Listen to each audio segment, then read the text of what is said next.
At Five Star Bank, community is at the heart of what we do. Every day we strive to have thoughtful solutions for our customers and help our communities prosper. Honest dialogue about the issues affecting the region is vitally important to that prosperity. We are proud to be part of the conversation and hope you'll join in.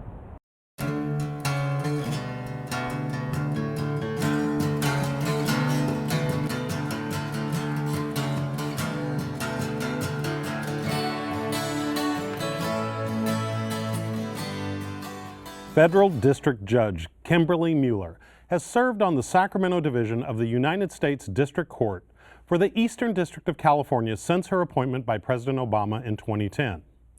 That appointment was significant, as Mueller became the first female district court judge to ever serve in the Eastern District. She was a Sacramento City Council member from 1987 through 1992 when she decided to leave elective office for law school at Stanford University. Judge Mueller joins us today to discuss her story, her work in the federal courts, and her involvement in the recently opened Justice Anthony Kennedy Library and Learning Center here in Sacramento. Later in the program, Kennedy Center Board Secretary Dr. Ting Sung will join us. So what inspires someone to leave elective office in the middle of an upward bound career to go to law school, Judge Mueller? That's a fair question, one I haven't thought about for some time, but I think one of my constituents at the time put it best when I went around to meet with neighborhood groups and give them the news, because it was a difficult decision to leave the council. I was up for re-election. I didn't have opposition. I was pretty certain I would be able to stay for another 4 years. But one constituent in the Glen Elder area said to me, "I understand you're heading off for some more self-improvement." And I think that's what it was. I had never gone back to school after getting my bachelor's degree. Law degree at that point made sense, and Stanford accepted me. So once important factor. Once I learned that news, then I decided to say yes. I also knew that Darrell Steinberg, who lived 2 blocks away, was interested. And so I knew I could support someone I would feel good about having as my successor. Now, when you went to law school and that experience, reflecting back on your city council career, what did you learn there that you wish you had known when you were serving an elective office that you learned in law school? Also a good question. I mean, certainly as a local legislator, you make law, but I think understanding what happens with laws once they're made is important. Understanding how courts interpret them, the crafting of law, even where a comma or a period goes, can make a difference. So I think the level of understanding of the law that I gained by going to law school and then years of practice afterwards would have been very helpful in giving me a greater level of sophistication as a city council member. And just sort of from a basic reference standpoint, share with me what is the role of the federal district courts in sort of the tiering of how justice is adjudicated or law is adjudicated? Well, the U.S. District Court is the federal trial court.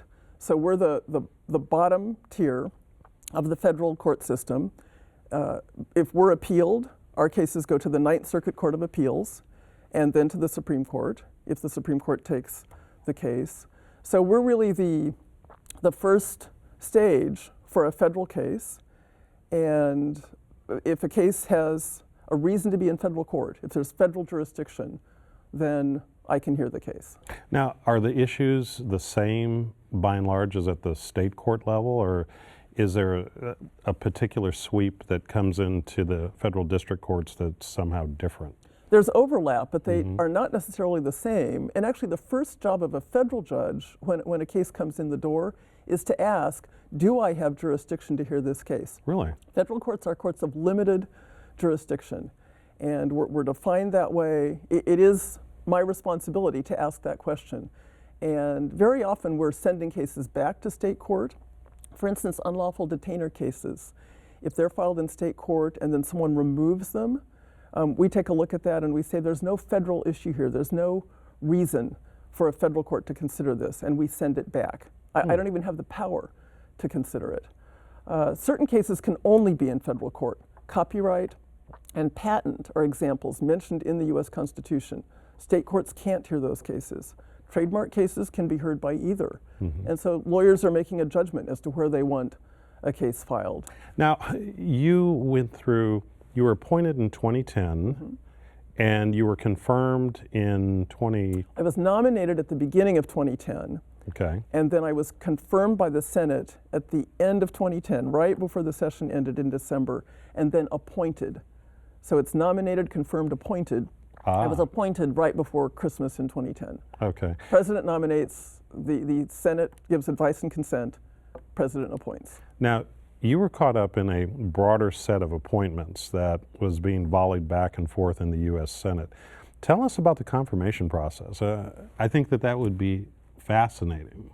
Well, the hardest part about the process was the waiting. Even though I was already serving as a judge, a magistrate judge in our court, and therefore I had a job that was secure, waiting is difficult for any person, I think. And even though I was deemed non-controversial, a somewhat arbitrary designation, it was an election year, and just the politics of judicial nominations are such that there's no guarantee that even a non-controversial nominee is going to proceed quickly through the process.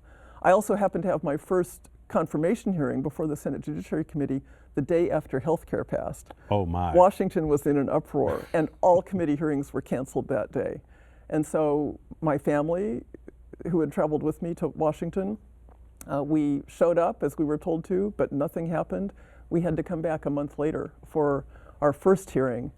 And then just one thing after another, the process got spread out such that I waited for about 9 months. Now one thing, just wondering, what we see on TV is you sitting up at the big desk and in front of the committee members and all that.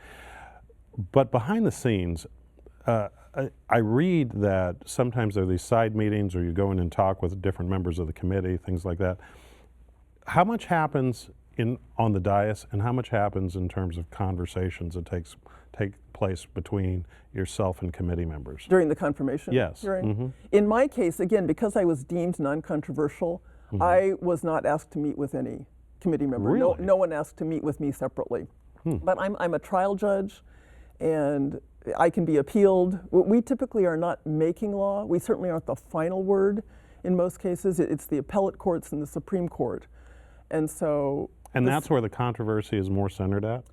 That's where the focus has been. Even though district judges get delayed in the process, the real focus is on appellate nominees. So I was on the same day as Goodwin Liu. Goodwin Liu was grilled for 3.5 hours. He ultimately never got through.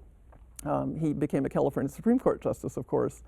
But my hearing and the hearing of the district judges with me, by comparison, was a very short hearing. I was prepared by Department of Justice.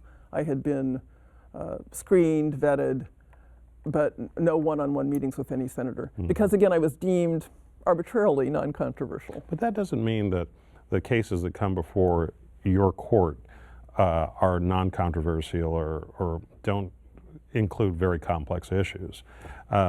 Your district has seen a number of fairly high-profile cases, has it not?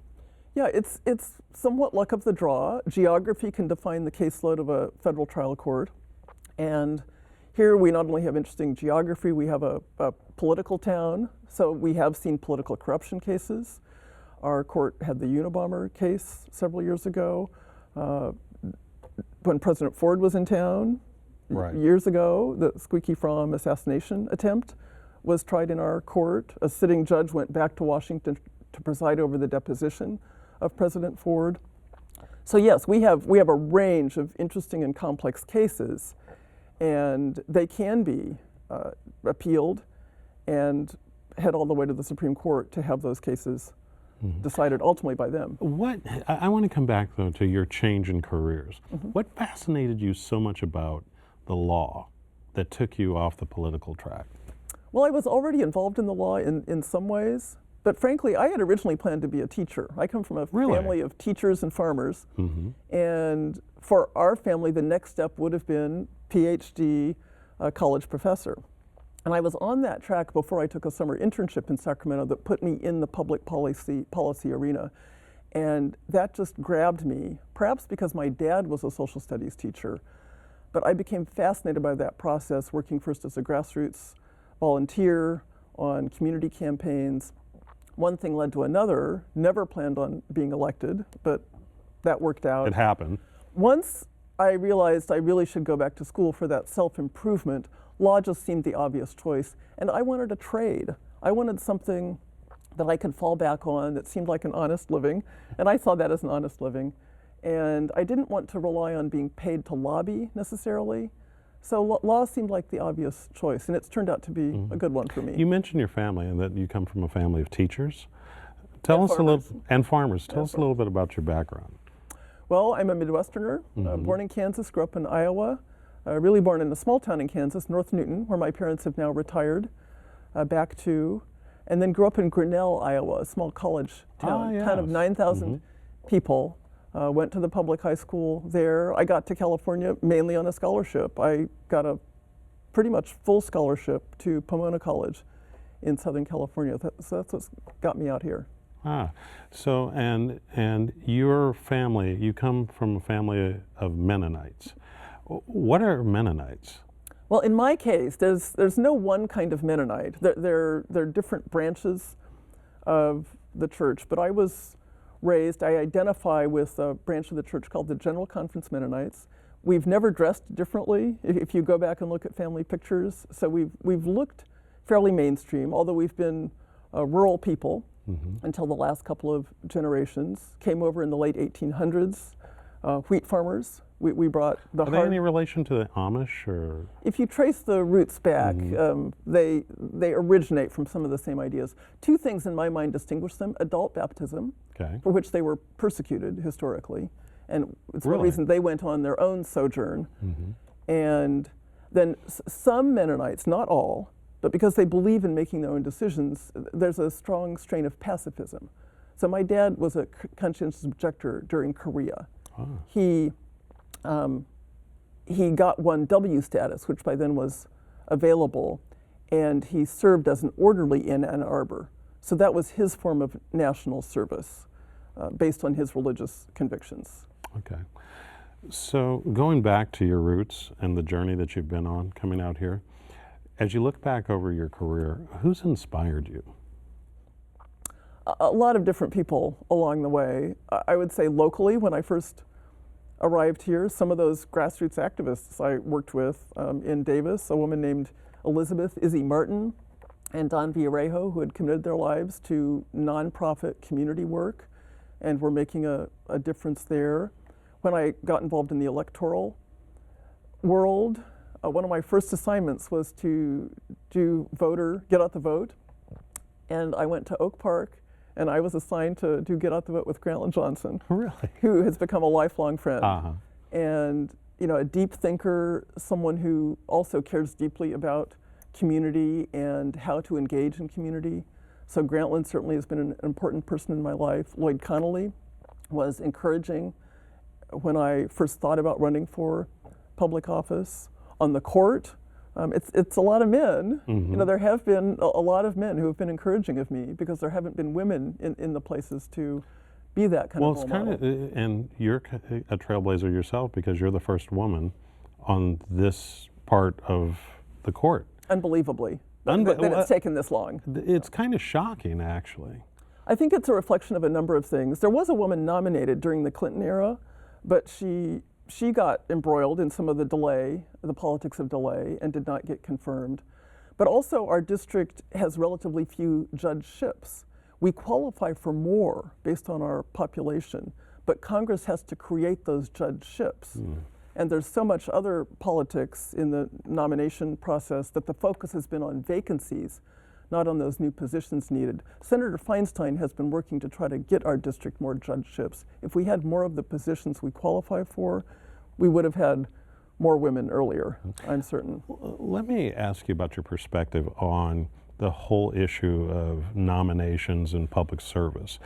Your confirmation from what you've just shared was fairly smooth, but there's a bit of chatter nationally and even within the state that it's getting harder and harder to get good people into public service because confirmation and appointment processes have become, quote unquote, a circus. Do you have any perspective on whether or not we're creating big barriers to getting more people into public service? If not necessarily a circus, I would say just the fact of delay does have the effect of reducing the pool of applicants. And we have seen in our district, reportedly, the pools of applicants have been quite small. For example, people in the private sector have a hard time putting their lives and their practices on hold for the length of time necessary to wait it out.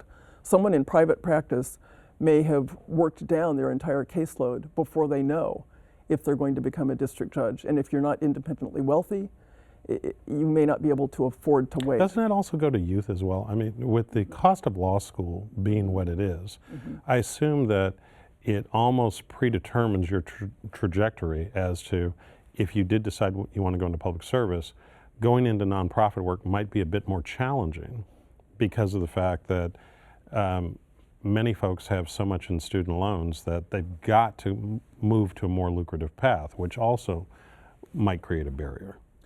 That's definitely a factor in terms of public service. I have law clerks who have very heavy debt burdens. I always encourage them, though, to think creatively and to be willing to hold out as long as possible to figure out how to do the kind of work that they are meant to do.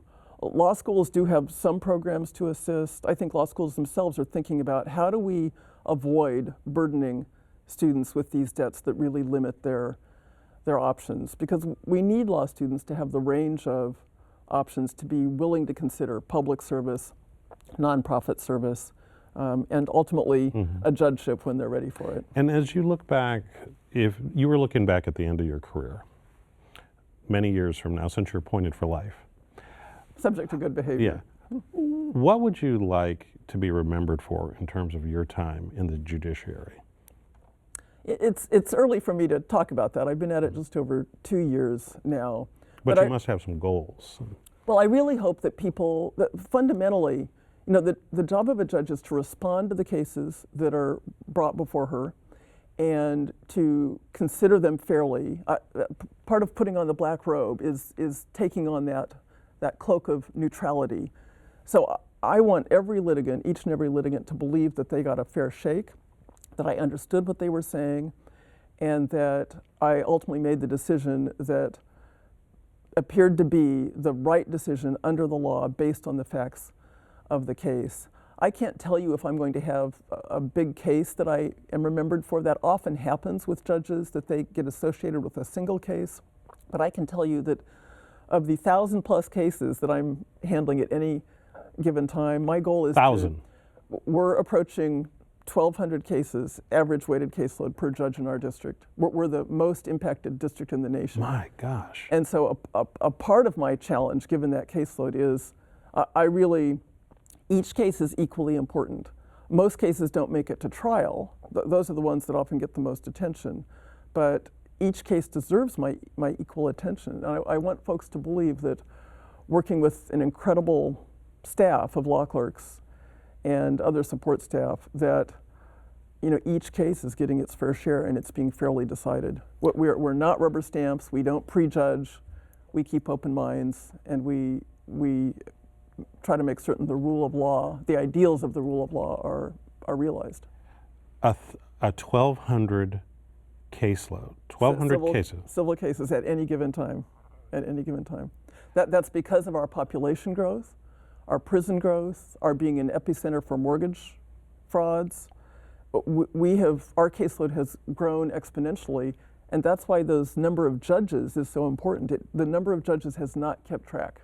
I guess that's the best evidence that you must really love the law, because it sounds like a lot of work. Well, I knew what I was getting into, but it's a very demanding job. It's the kind of job, though, that brings with it lifetime learning. No one will ever learn everything there is to know about the law. Every case presents new wrinkles, and it's rare when there's precedent that is on all fours, such that you know how a case is going to come out. Incidentally, Sonia Sotomayor, in her recent book, said that sometimes when she's writing a decision, she doesn't know where the decision is going to end up until after she's written it. And I found that fascinating, that the decision kind of takes on a life of its own. Can you react to that? Is that? I think that's a very common experience for judges. And you know, very often people read about the results of our cases in the paper or see the results on the news, but no judge worth his or her salt wants to be known as results oriented. That's what we go into the case with an open mind, we get clear on the facts of the case, we identify the law that's applicable, and in my case, as a trial court, I'm applying precedent of the Circuit Court of Appeals or the Supreme Court, and then you can be often surprised at how the application of the law to the facts of the case leads you to a judicial decision. And it's that process that we really need people to understand and believe that we're doing that every single time. Okay. And we will be back in a moment to continue the conversation as Dr. Ting Sung from the Justice Anthony Kennedy Library and Learning Center joins us. Welcome back.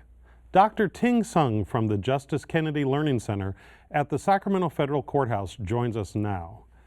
So you're a local educator that's gotten involved in this new project. Tell us a little bit about the charter school that you work with before we get into the Law Center. Yes, so I've been an educator in the Sacramento area for 25 years now, over 25 years, and I'm co-founder and executive director of Natomas Charter School, which is, we just celebrated our 20th anniversary. We're one of the oldest charter schools in California and also in the United States. And so how did you come to get involved in this Law Center and library project? So when this concept started to come to fruition, I was asked to serve on the board of this foundation in my role as an educator. And one of my philosophies is that we really need to broaden our education system to include aspects of the community in here. And so the idea was really intriguing to bring civics education back into the schools in a broad way and understanding how it works in the real world. Okay. And Judge Mueller, why is that important? Really, and why here? I think it's important everywhere, but Sacramento, among all of those places, the data for several years now has shown a lack of understanding through no fault of the citizenry. I think it's really a complex of reasons, but 75% of the population doesn't know what the judiciary does. 85% doesn't know what the rule of law is. Average grade for graduating seniors on a standard civics test would be a low D. And so I think a lot of us think there's a problem there because in a society founded on the rule of law that relies on people abiding by the law, accepting courts' decisions, we need people to understand how we work. And if this new Learning Center can help fill some of that gap, put judges in touch with teachers and students so that they understand and give us feedback along the way as well, but understand what we do, it's essential to our society remaining on that foundation. Well, Dr. Sun, do you think that kids are going to be interested in this? I think so. Right now, because our students grow up in a society full of media and they see the executive branch, they see the president on TV, they see the legislators on TV. They have a better understanding of that. But rarely do they see judges on TV. Rarely do they hear from judges. And so this is definitely an area. Well, that's because most of the time it seems like judges never want to talk. Yeah. No offense, Judge Mueller. But Right. And even myself, having served on this foundation, I've learned a lot because we're serving, I'm one of 4 educators who are on this board, but there are lawyers, attorneys on this board. So I've learned a lot from this. And is Justice Kennedy actually involved in this, or is he just the namesake? Well, he has provided us some guidance and some ideas for what he would like to see in the center, and I think that they're very exciting. It goes beyond even just the court system, but bringing in aspects of society, of literature and art into what we're envisioning as part of the education part of the center. And you know, one of the interesting things that you all have already done is you put together a reading list to kind of familiarize people with some of the types of thinking and philosophy. And some of these books, Magna Carta, The Merchant of Venice, Edmund Burke, fascinating. If people want to learn more about the Law Center and even this reading list, where should they go? Well, that's the Justice's reading list. It's his recommended reading list. It's a great summer reading list. It will be published on the Ninth Circuit's webpage, the Ninth Circuit Court of Appeals webpage. And for the center, for now, come on down to the Matsui Courthouse in Robert downtown Matsui Sacramento. Courthouse downtown. Yeah, ground floor, Okay. library space. It's open for viewing. Okay, and we're going to have to leave it there. And that's our show. Thanks to our guests, and thanks to you for watching. For Studio Sacramento, I'm Scott Syfax. See you next time right here on KVIE.